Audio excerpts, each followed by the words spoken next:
देसी मिर्ची तड़का में आप सभी का स्वागत है। ये देख सकते हैं लौकी है बहुत बड़ा सा। तो चलिए आज लौकी का खीर किस तरीके से बनाना है या बनाते हैं और मेरे घर में बनते हैं उस तरीके से आप लोग को बताऊंगी। तो इधर तो थोड़ी सी बड़ी है तो बीजा हो सकता है, तो मैं पीछे का भाग का बनाऊंगी क्योंकि पीछे का भाग में जो कद्दू रहती है उसमें बीजा नहीं होती है। तो देख सकते हैं बीजा नहीं है, तो आपको इस तरीके से कद्दू को छील लेना है।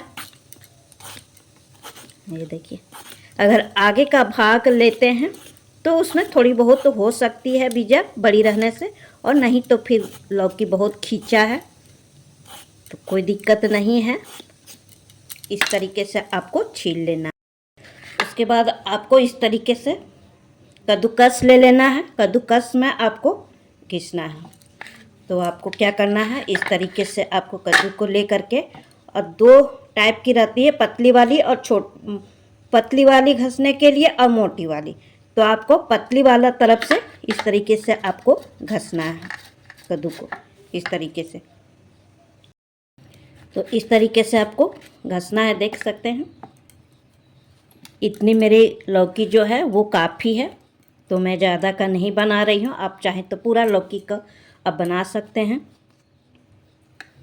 तो ये देखिए इतनी बारीक करना है आपको लौकी को। अब चलिए आगे किस तरीके से इसका खीर बनाना है वो मैं दिखलाऊंगी। इसमें क्या क्या डालना है वो मैं दिखलाऊंगी। और इसको व्रत में भी आप खा सकते हैं। कोई भी व्रत आप किए हुए हैं तो आप लौकी का खीर खा लीजिएगा ना, तो दिन भर भी आपको थोड़ी सी भी महसूस नहीं होगी कि मुझे भूख लग रही है। बहुत ताकतवर है और बहुत ही हेल्दी है। किसी भी दिन किसी भी त्यौहार में इसको आप बना करके खा सकते हैं और खिला सकते हैं। तो चलिए, तो आप यहाँ देख सकते हैं मिट्टी वाला बर्तन लिए हैं, मिट्टी वाली कढ़ाई।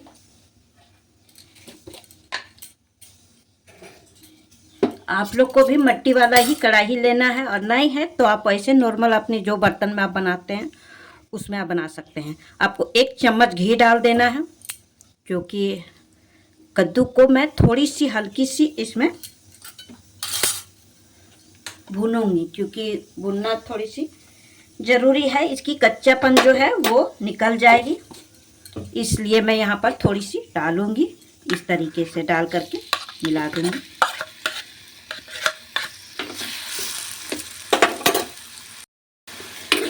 इस तरीके हल्के से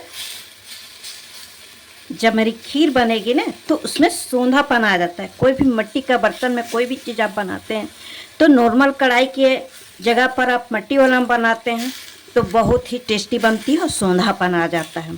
अगर इस तरीके से कोई चीज़ बनाते हैं तो चाहे सब्जी हो, खीर हो, दुनिया में कोई भी चीज़ हो। पहले के ज़माने में दादी अम्मा लोग तो मिट्टी के ही कढ़ाई में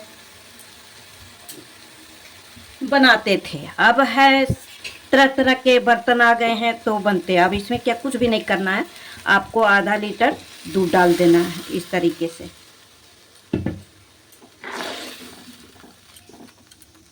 और धीमी आंच पर आपको पकने देना है।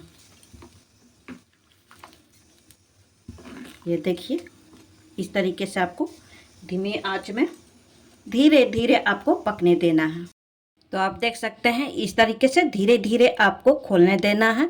किसी बर्तन से आप ढक सकते हैं या नहीं भी ढक सकते हैं, कोई ज़रूरी नहीं है। आप इसमें इलायची पाउडर डाल दें, अभी हम नहीं डाले हैं, डालेंगे कूट करके। हम ताज़े ही डालते हैं, पिसी हुई इलायची नहीं डालती हूँ। और यहाँ पर आप देख सकते हैं आपके पास जो भी ड्राई फ्रूट है आप इसमें इजली डालिए, और नहीं है तो कोई बात नहीं। थोड़ी सी जो काजू है बड़ा बड़ा उसको मैं तोड़ देती हूँ, क्योंकि खीर है तो तोड़ देने में बड़ा बड़ा मिलने के बाद अच्छा नहीं लगता है, तो इसलिए मैं थोड़ी सी इस तरीके से तोड़ दे रही हूँ। यहाँ पर मेरे पास बादाम भी थी तो मैं थोड़ी सी इसको भी डाल दूँगी, क्योंकि डाल देने के बाद बहुत ही ज़्यादा टेस्टी लगती है। तो बारीक इस तरीके से आप कट कर ले, या चाहे आप कूट ले, जैसे आपकी इच्छा, तोड़ ले, कूट ले, जैसे भी हो वो इस तरह से आपको करके डालना है, बारीक इस तरीके से कट कर लेना है। तो चलिए देखिए खीर कैसा हुआ है। ये देखिए इस तरीके से खीर आपकी बन के तैयार हो जाएगी। इसको ज़्यादा नहीं, बस 5 मिनट में बन के तैयार हो जाती है। इसमें आपको इलायची पाउडर डाल दीजिए या इलायची कूट के आप डाल दीजिए। आप चीनी डाल दीजिए स्वाद अनुसार, और अगर चीनी आप नहीं खाते हैं तो मिश्री डालें, क्योंकि बहुत लोग डायबिटीज रहता है ना तो नहीं खाते हैं, तो उसमें आप मिश्री डालें तो हानि नहीं करेगा। आप चाहे गुड़ भी डाल सकते हैं, पर उतार करके, चढ़े हुए डालने पर आपका क्या होगा कि फट जाएगी दूध। तो इसमें जब धीमी धीमी आंच पर पकती है ना तो बहुत ही टेस्टी लगती है और बहुत ही अच्छी बनती है। इसमें आप ड्राई फ्रूट डाल दें इस तरीके से, और थोड़ी सी अभी चीनी डाले हैं तो इसमें थोड़ी सी उबाल आना चाहिए, क्योंकि चीनी डालने के बाद थोड़ी सी पतली हो जाती है। तो थोड़ी सी और 10 मिनट में पकाऊंगी, उसके बाद मैं आपको दिखलाऊंगी।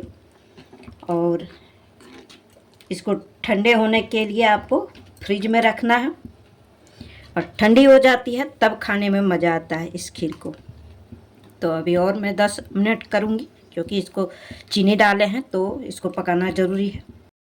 तो यहाँ पर आप देख सकते हैं मैं यहाँ तेज़े आंच पर ही आप इसको चला रही हूँ, ताकि गाढ़ा हो जाए, थोड़ी सी थिक हो जाए, क्योंकि चीनी डालने के बाद पतली हो जाती है। तो थोड़ी सी खीर, मतलब खीर थोड़ी सी थिक नहीं होगी तो मतलब पानी जैसा लगेगा।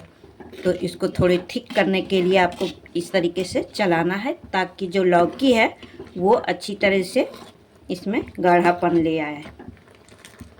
इस तरीके से आप यहाँ पर थोड़ी सी कोकोनट पाउडर डाल दें, आपके पास है तो डालें और नहीं है तो नहीं डालें, कोई बात नहीं है तो डालिए, नहीं है तो कोई बात नहीं।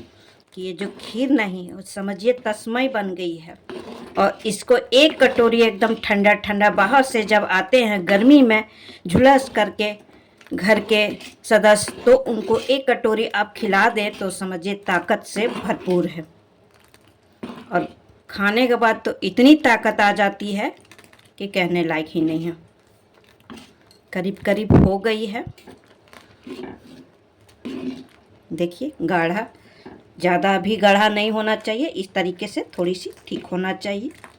देखिए तो मैं गैस को बंद कर दी हूँ। अब इसको ठंडे होने के लिए आप छोड़ दें।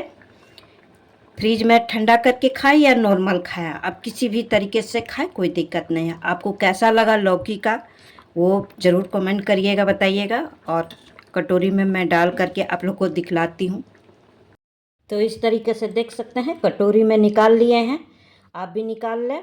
और उसके बाद आप इसको सर्व करें किसी को भी, और खाएं और खिलाएं, और वो भी ठंडा करके खाएं। अभी गर्मी के सीज़न है तो बहुत ही मज़ा आ जाती है।